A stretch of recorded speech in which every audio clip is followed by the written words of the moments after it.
Hello दोस्तों, नमस्कार, जय हिंद। मैं टेकन श्रीवास आप सभी का फिर से स्वागत करता हूं। दोस्तों, आज मैं इस वीडियो के माध्यम से साझेदारी फर्मों का लेखांकन, इसके अंतर्गत आधारभूत सिद्धांत के बारे में बताने वाला हूं। इसके अंतर्गत मैं साझेदारी से आशय, साझेदारी की परिभाषा, साझेदारी की विशेषताएं, लक्षण, साझेदार के अधिकार, साझेदार बनने की योग्यता एवं शर्त, असीमित दायित्व वाली साझेदारी और सीमित दायित्व वाली साझेदारी, इन सब के बारे में चर्चा करूँगा। तो पहले हम देखते हैं साझेदारी से आशय। जब दो या दो से अधिक व्यक्ति मिलकर किसी समझौते के अनुसार वैधानिक व्यापार को चलाने के लिए तैयार हो जाते हैं एवं पूंजी, अनुभव तथा श्रम को लगाते हैं और उसके फलस्वरूप होने वाले लाभ अथवा हानि का विभाजन आपस में करते हैं, तो उसे साझेदारी कहते हैं। दोस्तों, व्यवसाय करने के लिए हमें क्या चाहिए? अधिक मात्रा में पूंजी और कुशलता की आवश्यकता पड़ती है। तो ये कुशलता, अनुभव तथा ज्ञान हर किसी के पास हो, ये संभव भी नहीं है और व्यवसाय को सफल करने के लिए इन्हीं गुणों की आवश्यकता पड़ती है। तो क्या होता है कि कुछ व्यक्तियों के द्वारा यहाँ पे जब हम व्यवसाय करने जाते हैं तो कुछ व्यक्ति ऐसे होते हैं जिसके द्वारा धन जुटाया जाता है, किसी के द्वारा ज्ञान जुटाया जाता है और सब इन चीज़ों को सम्मिलित करते हुए हम कार्य प्रारंभ करते हैं।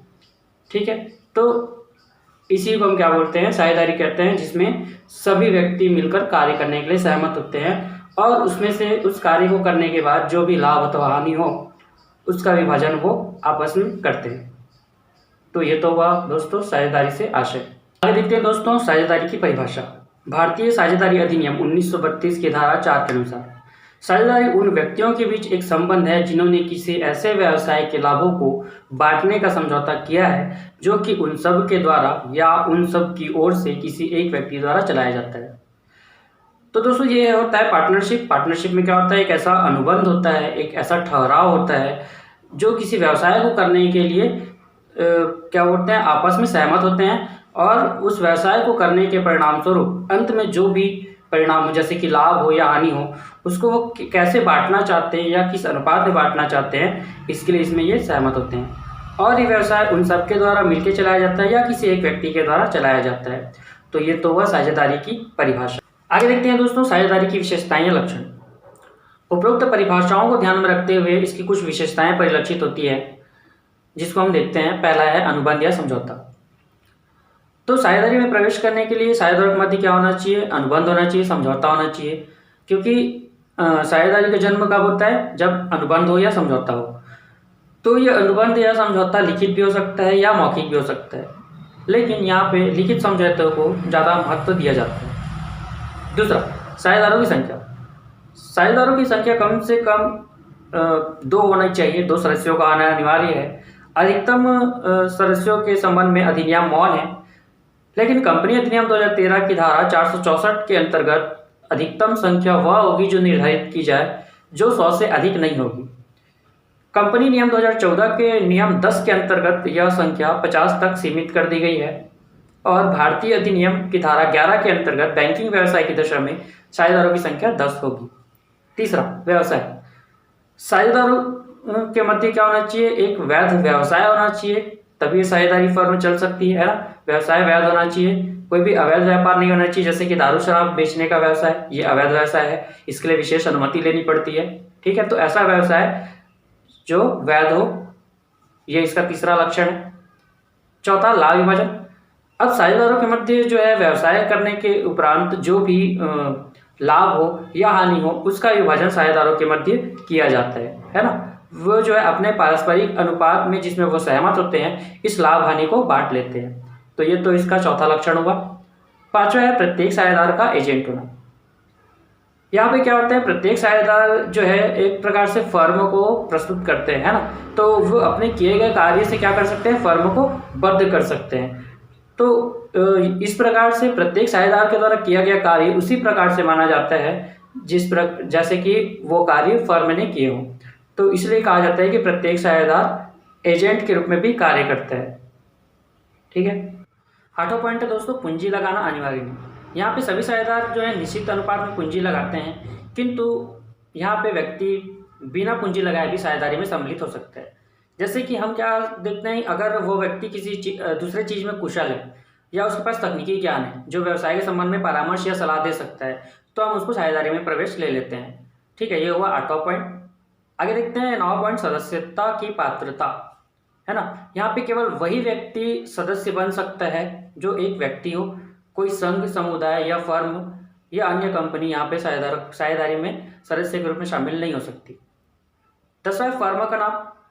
जो व्यक्ति साझेदारी में शामिल होते हैं उसे साझेदार कहते हैं, और जिस नाम से साझेदारी फर्म चलाया जाता है वो उसका संयुक्त रूप से फर्म कहलाता है ना। और जिस व्यवसाय से फर्म चलता है वो वही उसका फर्म का नाम कहलाता है। तो ये तो हुआ 10वां पॉइंट। ठीक है, यहाँ पे 10 पॉइंट है जिसको मैंने आपको बताया है। आगे चलते हैं अगले पॉइंट की ओर। आगे देखते हैं दोस्तों साझेदार के अधिकार। साझेदार के क्या क्या अधिकार है हम देखते हैं। पहला है संचालन विभाग। प्रत्येक साझेदार को फर्म के संचालन में भाग लेने का अधिकार होगा। दूसरा है निरीक्षण का अधिकार। प्रत्येक साझेदार को फर्म की लेखा पुस्तकों का निरीक्षण करने का अधिकार होगा। तीसरा देखते हैं सलाह देने का अधिकार। यहाँ पे क्या कर सकते हैं, प्रत्येक साझेदार फर्म के हित में सलाह देने का अधिकार रखते हैं। चौथा, लाभ में हिस्सा। प्रत्येक साझेदार क्या करेंगे, फर्म के द्वारा किए गए कार्यों के आधार पे अंत में जो भी परिणाम हो, लाभ या हानि हो, तो उन लाभ या हानि में भी हिस्सा प्राप्त करने का अधिकार साझेदारों को होगा। संयुक्त स्वामित्व। यहाँ पे प्रत्येक साझेदार का फर्म की संपत्तियों पर संयुक्त रूप से स्वामित्व होगा। छठवां, ऋण पर ब्याज पाने का अधिकार। प्रत्येक साझेदार को अपने अतिरिक्त पूंजी के अलावा यदि उन्होंने फर्म को ऋण दिया है तो उस ऋण पर 6% की दर से ब्याज पाने का अधिकार होगा। अवकाश ग्रहण का अधिकार। प्रत्येक साझेदार आपसी सहमति के आधार पर फर्म से अवकाश ग्रहण करने का अधिकार भी रखते हैं आपात स्थिति में। अगला है आपात स्थिति में। प्रत्येक साझेदार जो है आपात स्थिति में अपनी बुद्धि के अनुसार, अपने विवेक के अनुसार कार्य करने के अधिकार रखते हैं कि वो किस प्रकार से उस स्थिति से निपटेंगे। अगला है नए साझेदार के प्रवेश पर रोक। यहाँ पे सभी साझेदार जो है आपसी सहमति के आधार पे नए साझेदार के प्रवेश पर रोक लगा सकते हैं। ठीक है, ये तो हुआ दोस्तों साझेदार के अधिकार। आगे देखते हैं साझेदार बनने की योग्यता एवं शर्त। साझेदारी संलेख के अनुसार फर्म बनाई जाती है एवं साझेदारी संलेख एक ठहराव है। जिस व्यक्ति में अनुबंध करने की क्षमता व योग्यता होती है वह फर्म का साझेदार बन सकता है। जैसे कि जिस व्यक्ति की उम्र 18 वर्ष से अधिक हो गई है, वह मानसिक रूप से स्वस्थ हो अर्थात पागल ना हो, है ना, वह व्यक्ति जिस राजनियम के अंतर्गत अनुबंध करने के लिए अयोग्य घोषित ना किया गया हो, है ना, अर्थात वह दिवालिया ना हो, तो यह है साझेदार बनने की योग्यता एवं शर्त। अगला है असीमित दायित्व साझेदारी।